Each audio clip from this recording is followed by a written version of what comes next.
नमस्कार दोस्तों, आप सभी का स्वागत है आपके अपने YouTube चैनल HVS स्टडीज पे। तो दोस्तों आज हम इस वीडियो में कुछ इंपॉर्टेंट क्वेश्चन डिस्कस करेंगे ह्यूमन हार्ट के ऊपर। तो दोस्तों हार्ट के ऊपर जितने भी इंपॉर्टेंट क्वेश्चन हो सकते हैं आज हम उनको इस वीडियो में डिस्कस करेंगे। हार्ट के ऊपर 1 से 2 क्वेश्चन हर एग्जाम में पूछे जाते हैं, इसलिए आज हम इस टॉपिक को डिस्कस कर रहे हैं। दोस्तों अगर आपने अभी तक हमारे चैनल को सब्सक्राइब नहीं किया है तो हमारे चैनल को सब्सक्राइब कर लें और साथ ही बेल आइकन को दबाएं लेटेस्ट अपडेट के लिए। तो चलिए दोस्तों स्टार्ट कर लेते हैं हम अपनी वीडियो। देखते हैं हमारा पहला क्वेश्चन क्या है। What is the weight of a normal adult heart. तो एक नॉर्मल व्यक्ति जो होता है उसका जो हृदय होता है उसका वेट कितना होता है। तो हमारा आंसर होगा 300 ग्राम। 300 ग्राम जो होता है वो एक नॉर्मल व्यक्ति के हार्ट का वजन होता है। अब दोस्तों कहीं पे आपको 350 भी लिखा होगा तो 300 जो होता है ये एवरेज होता है। 300 के अराउंड जो भी ऑप्शन होगा आपको वो टिक करना है, वो आपका सही होगा। तो ह्यूमन हार्ट का जो वजन होता है वो होता है 300 ग्राम। अगर ब्रेन की बात करें तो ब्रेन जो होता है ह्यूमन ब्रेन जो होता है उसका वजन होता है 1400 ग्राम। ये जो होते हैं ये अप्रोक्स वेट होते हैं, मतलब इनके आसपास आपको जो भी ऑप्शन दिया होगा वो आपका करेक्ट आंसर होगा। बढ़ते हैं अपने अगले क्वेश्चन की तरफ। Which instrument is use to measure heart beat. तो हार्ट बीट जो होती है उसको मेजर करने के लिए कौन सा इंस्ट्रूमेंट जो होता है वो यूज करा जाता है। तो हमारा आंसर होगा स्टेथोस्कोप। तो दोस्तों स्टेथोस्कोप जो होता है ये एक इंस्ट्रूमेंट होता है जो कि यूज करा जाता है हार्ट बीट जो होती है उसको मेजर करने के लिए। हमारा अगला क्वेश्चन है which device is use to measure heart activities. Heart activities जो होती है उनको मेजर करने के लिए कौन सा डिवाइस यूज होता है। तो हमारा आंसर होगा ईसीजी। तो दोस्तों ईसीजी जो होती है वो होती है मेजर करने के लिए हार्ट की जो एक्टिविटीज होती है उनको। अब ये जो दोनों क्वेश्चन है ये अलग अलग क्वेश्चन है। पहले में पूछा है हार्ट बीट जो होती है उसको मेजर करने के लिए और दूसरे में पूछा है हार्ट की जो भी एक्टिविटीज होती हैं उन सबको मेजर करने के लिए। तो ये अलग अलग क्वेश्चन है। हार्ट बीट को मेजर करता है स्टेथोस्कोप और हार्ट एक्टिविटीज जो होती हैं उन सबको मेजर करने के लिए यूज करी जाती है ईसीजी। अब ये जो ईसीजी होती है इसकी फुल फॉर्म क्या होती है। तो ईसीजी की फुल फॉर्म होती है इलेक्ट्रोकार्डियोग्राम। ये नाम याद रखना है आपको। इलेक्ट्रोकार्डियोग्राम जो होती है ये एक डिवाइस होती है जो कि यूज करी जाती है हार्ट एक्टिविटीज को मेजर करने के लिए। और दोस्तों एक डिवाइस और होती है जो कि होती है पीपीजी।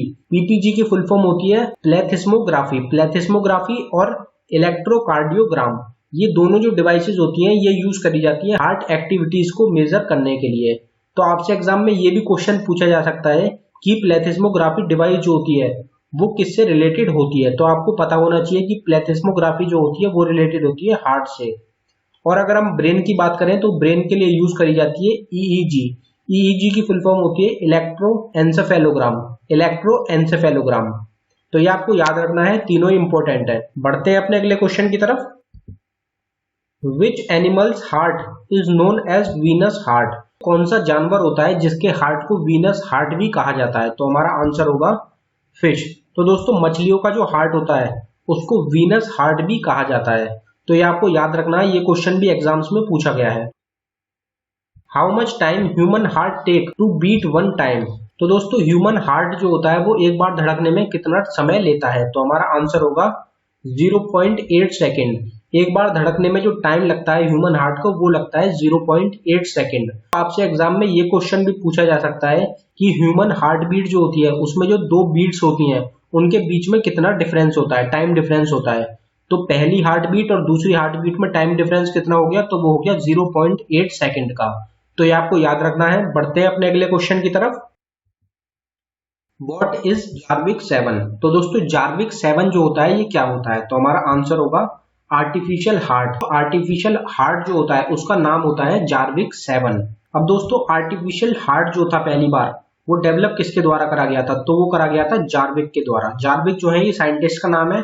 तो इनके द्वारा आर्टिफिशियल हार्ट जो है वो डेवलप करा गया था, इसलिए इसका नाम जो है वो रख दिया गया है जार्विक 7। तो ये आपको याद रखना है, इंपॉर्टेंट रहेगा।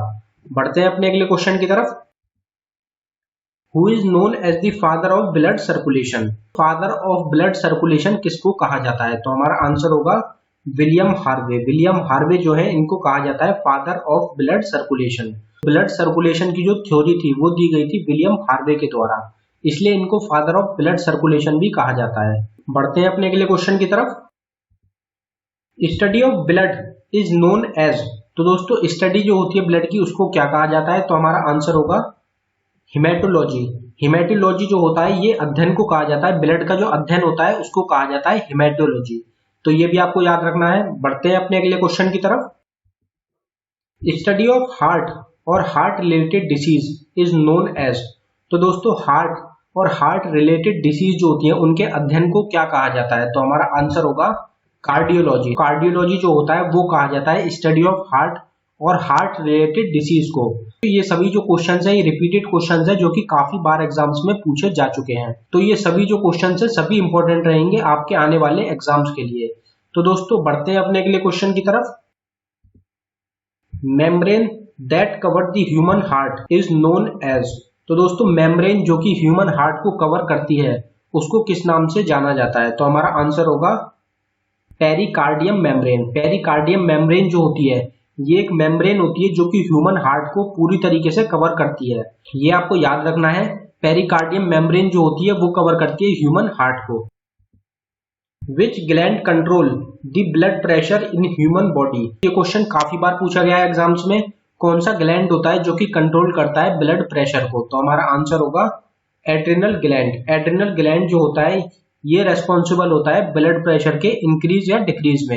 यही ग्लैंड होता है जो कि कंट्रोल करता है ब्लड प्रेशर को। और दोस्तों ये जो ग्लैंड होती है ये कहाँ पर प्रेजेंट होती है, किडनीज जो होती हैं उनके जो अपर पार्ट होता है उसमें ट्रायंगुलर शेप की दो ग्लैंड होती हैं जो कि होती है एड्रिनल ग्लैंड, और ये कंट्रोल करती हैं ब्लड प्रेशर को।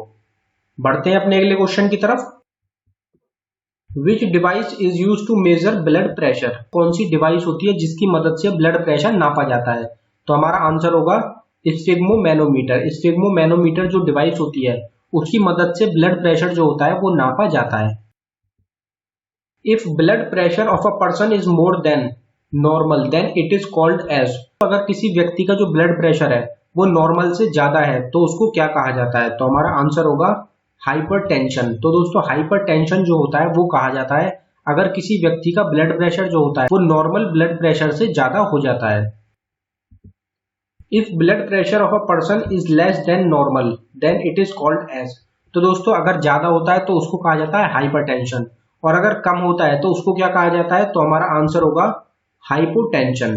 तो ये आपको याद रखना है, इन दोनों क्वेश्चंस में कंफ्यूज नहीं होना है।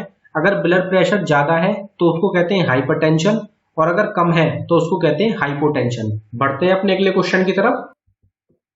If heart beat of a person is more than normal then it is known as. तो दोस्तों किसी नॉर्मल व्यक्ति का जो हार्ट बीट रेट है अगर वो नॉर्मल से ज्यादा हो गया है तो उसको क्या कहा जाता है, तो हमारा आंसर होगा टैचिकार्डिया। टैचिकार्डिया कहा जाता है अगर किसी व्यक्ति के जो हार्ट बीट रेट होता है वो ज्यादा हो गया है नॉर्मल से।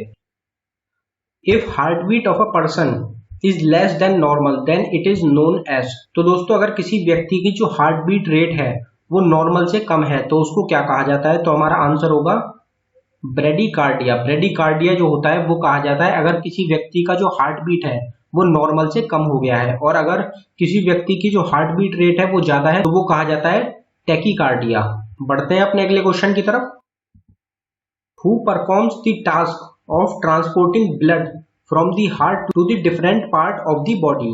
तो दोस्तों हार्ट से जो बाकी पार्ट्स जो होते हैं, बाकी ऑर्गन्स जो होते हैं उन तक ब्लड जो पहुंचाया जाता है वो किसके द्वारा पहुंचाया जाता है, तो हमारा आंसर होगा आर्टरीज। तो दोस्तों आर्टरीज जो होती हैं वो कैरी करती हैं ब्लड को हार्ट से बाकी ऑर्गन्स तक। तो दोस्तों हार्ट जो होता है वो प्योर ब्लड जो होता है वो बाकी ऑर्गन्स को ट्रांसफर करता है। तो दोस्तों हार्ट जो ब्लड भेजता है बाकी ऑर्गन्स को वो होता है प्योर ब्लड। तो आपसे एग्जाम में ये क्वेश्चन भी पूछा जा सकता है कि आर्टरीज जो होती हैं वो कैसा ब्लड कैरी करती हैं, तो आपका आंसर होगा प्योर ब्लड। आर्टरीज जो होती हैं वो प्योर ब्लड कैरी करती हैं और वो पहुंचाती हैं बाकी के जो ऑर्गन्स होते हैं उन तक। बढ़ते हैं अपने अगले क्वेश्चन की तरफ। Who performs the function of bringing blood from various organ back to heart। तो दोस्तों बाकी के जो ऑर्गन्स होते हैं ह्यूमन बॉडी में उनसे जो ब्लड वापस लाया जाता है हार्ट के पास वो किसके द्वारा लाया जाता है, तो हमारा आंसर होगा विंस। तो दोस्तों विंस जो होती हैं इनके द्वारा जो बाकी के जो ऑर्गन्स होते हैं ह्यूमन बॉडी में उन सबसे जो ब्लड लाया जाता है वो हार्ट तक पहुंचाया जाता है। अब दोस्तों ये जो ब्लड होता है ये कैसा ब्लड होता है, तो विंस जो ब्लड लाती हैं बाकी ऑर्गन से वो होता है इम्प्योर ब्लड जो कि हार्ट तक लाया जाता है। फिर हार्ट जो होता है उस ब्लड को फेफड़ों में भेजता है। फेफड़े जो होते हैं वो उस ब्लड को प्योरीफाई करते हैं उसके बाद क्या होता है, जो फेफड़े जो होते हैं वो वापस ब्लड को हार्ट के पास भेजते हैं, फिर हार्ट जो होता है उस प्योर ब्लड को बाकी ऑर्गन्स के पास भेजता है। तो ये आपको याद रखना है, इंपॉर्टेंट रहेगा। काफी बार इस प्रोसेस के ऊपर एग्जाम्स में क्वेश्चन पूछा गया है। बढ़ते हैं अपने अगले क्वेश्चन की तरफ। What is the movement of blood through out the body is called. तो दोस्तों मूवमेंट जो होता है ब्लड का पूरी बॉडी में उसको क्या कहा जाता है, तो हमारा आंसर होगा सर्कुलेटरी सिस्टम। तो दोस्तों उसको कहा जाता है सर्कुलेटरी सिस्टम। अब दोस्तों हार्ट जो ब्लड भेजता है बाकी ऑर्गन्स में उसको एक नाम दिया गया है जो कि है सर्कुलेटरी सिस्टम। तो जो भी मूवमेंट होता है ब्लड का पूरी बॉडी में उसको सर्कुलेटरी सिस्टम नाम दिया गया है। तो दोस्तों ये आपको याद रखना है। बढ़ते हैं अपने अगले क्वेश्चन की तरफ। Bombay blood group is also known by the name. तो दोस्तों बॉम्बे ब्लड ग्रुप जो है उसको और किस नाम से जाना जाता है, तो हमारा आंसर होगा OH ब्लड ग्रुप या फिर HH ब्लड ग्रुप। तो दोस्तों बॉम्बे ब्लड ग्रुप को OH ब्लड ग्रुप और HH ब्लड ग्रुप के नाम से भी जाना जाता है। ये भी याद रखना है आपको, इंपॉर्टेंट है, काफी बार एग्जाम्स में पूछा गया है। If RBC count is higher than normal in human body then it is known as. तो दोस्तों RBC काउंट जो होता है अगर वो नॉर्मल से ज्यादा हो गया है ह्यूमन बॉडी में तो उसको क्या कहा जाता है, तो हमारा आंसर होगा इरिथ्रोसाइटोसिस। तो दोस्तों इरिथ्रोसाइटोसिस जो होता है ये कहा जाता है जब RBC का जो काउंट होता है ह्यूमन बॉडी में वो नॉर्मल से ज्यादा हो जाता है। बढ़ते हैं अपने अगले क्वेश्चन की तरफ। If RBC count is less than normal in human body then it is known as. तो दोस्तों RBC काउंट जो है ह्यूमन बॉडी में अगर वो कम हो गया है नॉर्मल से तो उसको क्या कहा जाता है, तो हमारा आंसर होगा अनीमिया। तो दोस्तों अनीमिया डिसीज जो होती है ये आपने नाम सुना ही होगा। अनीमिया डिसीज जो होती है वो कब होती है, तो जब RBC काउंट कम हो जाता है ह्यूमन बॉडी में नॉर्मल से तो उसको कहा जाता है अनीमिया। और दोस्तों अनीमिया डिसीज जो होती है ये किसकी कमी की वजह से होती है, तो ये होती है विटामिन B12 की कमी की वजह से। तो दोस्तों RBC सेल्स जो होती है ह्यूमन बॉडी में जो कि होती है रेड ब्लड सेल्स, उनकी फॉर्मेशन कौन से विटामिन के द्वारा होती है, तो वो होती है विटामिन C के द्वारा। तो दोस्तों विटामिन C जो होता है वो फॉर्मेशन के लिए रेस्पॉन्सिबल होता है RBC की, और RBC जो होती है ये फॉर्म होती है बोन मैरो में। तो ये सभी क्वेश्चन आपको याद रखने हैं, इंपॉर्टेंट है, काफी बार एग्जाम्स में पूछे गए हैं। बढ़ते हैं अपने अगले क्वेश्चन की तरफ। If WBC count is higher than normal in human body then it is known as. तो दोस्तों RBC काउंट अगर ज्यादा हो जाता है नॉर्मल से ह्यूमन बॉडी में तो उसको क्या नाम दिया गया है, तो हमारा आंसर होगा ल्यूकेमिया। ल्यूकेमिया जो है वो कहा जाता है अगर WBC काउंट जो होता है वो ज्यादा हो जाता है नॉर्मल से। WBC का मतलब हो गया व्हाइट ब्लड सेल्स। तो व्हाइट ब्लड सेल्स जो होती हैं अगर वो ज्यादा हो जाती है नॉर्मल से ह्यूमन बॉडी में तो उसको नाम दिया गया है ल्यूकेमिया। बढ़ते हैं अपने अगले क्वेश्चन की तरफ। If WBC count is less than normal in human body then it is known as. तो दोस्तों WBC का जो काउंट होता है अगर वो नॉर्मल से कम हो जाता है तो उसको क्या कहा जाता है, तो हमारा आंसर होगा ल्यूकोपेनिया। ल्यूकोपेनिया जो है वो कहा जाता है अगर WBC व्हाइट ब्लड सेल्स जो होती हैं उनका काउंट जो होता है वो नॉर्मल से भी कम हो जाता है।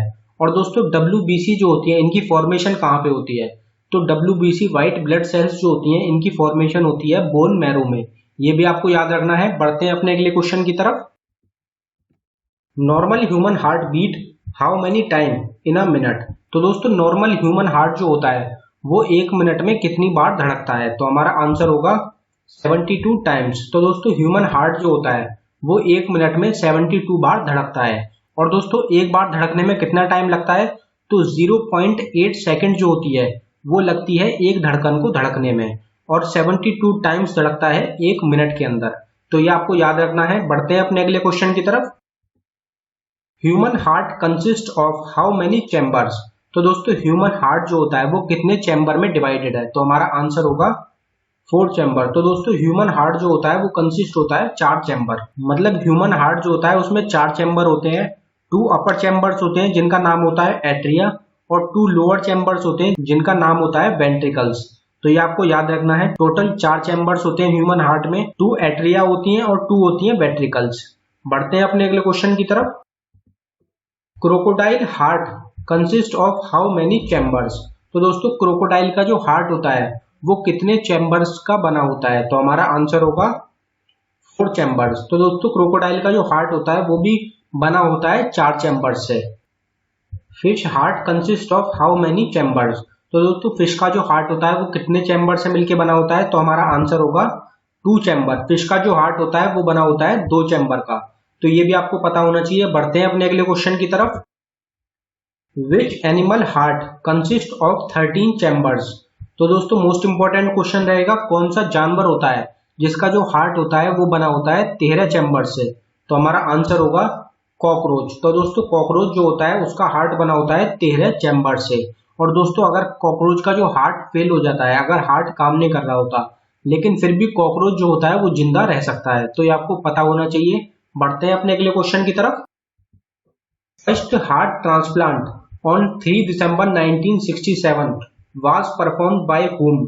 तो दोस्तों पहला हार्ट ट्रांसप्लांट जो हुआ था 3 दिसंबर 1967 में, वो किसके द्वारा हुआ था। तो हमारा आंसर होगा क्रिश्चियन बर्नार्ड। क्रिश्चियन बर्नार्ड जो है इनके द्वारा हार्ट ट्रांसप्लांट किया गया था 3 दिसंबर 1967 को, जो कि पहला हार्ट ट्रांसप्लांट था।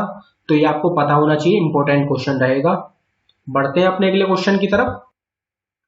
First heart transplant in India was performed by. तो दोस्तों इंडिया में जो पहला हार्ट ट्रांसप्लांट करा गया था वो किसके द्वारा करा गया था। तो हमारा आंसर होगा डॉक्टर वेणुगोपाल। डॉक्टर वेणुगोपाल जो है इन्होंने पहला हार्ट ट्रांसप्लांट करा था इंडिया में। और जो पहला और पूरी दुनिया भर में पहला हार्ट ट्रांसप्लांट करा था क्रिश्चियन बर्नार्ड ने। तो दोनों क्वेश्चन इंपॉर्टेंट है। बढ़ते हैं अपने अगले क्वेश्चन की तरफ। Human heart pumps how many litre blood in a minute. तो दोस्तों एक मिनट में ह्यूमन हार्ट जो होता है वो कितना ब्लड होता है जो कि वो पंप करता है। तो हमारा आंसर होगा 5 से 6 लीटर। कहीं कहीं आपको एग्जाम में ऑप्शन मिलेगा 5 लीटर, कहीं मिलेगा 6 लीटर, कहीं मिलेगा 5.5 लीटर। तो दोस्तों अप्रोक्स 5 से 6 लीटर जो होता है ह्यूमन हार्ट जो होता है वो ब्लड को पंप करता है एक मिनट में। तो इंपॉर्टेंट क्वेश्चन है, ये क्वेश्चन भी काफी बार एग्जाम्स में पूछा गया है। तो दोस्तों ये था हमारी वीडियो का आखिरी क्वेश्चन। अगर आपको हमारी वीडियो पसंद आई हो तो हमारी वीडियो को लाइक करें, और अगर आपने अभी तक हमारे चैनल को सब्सक्राइब नहीं किया है तो हमारे चैनल को सब्सक्राइब कर लें। धन्यवाद दोस्तों।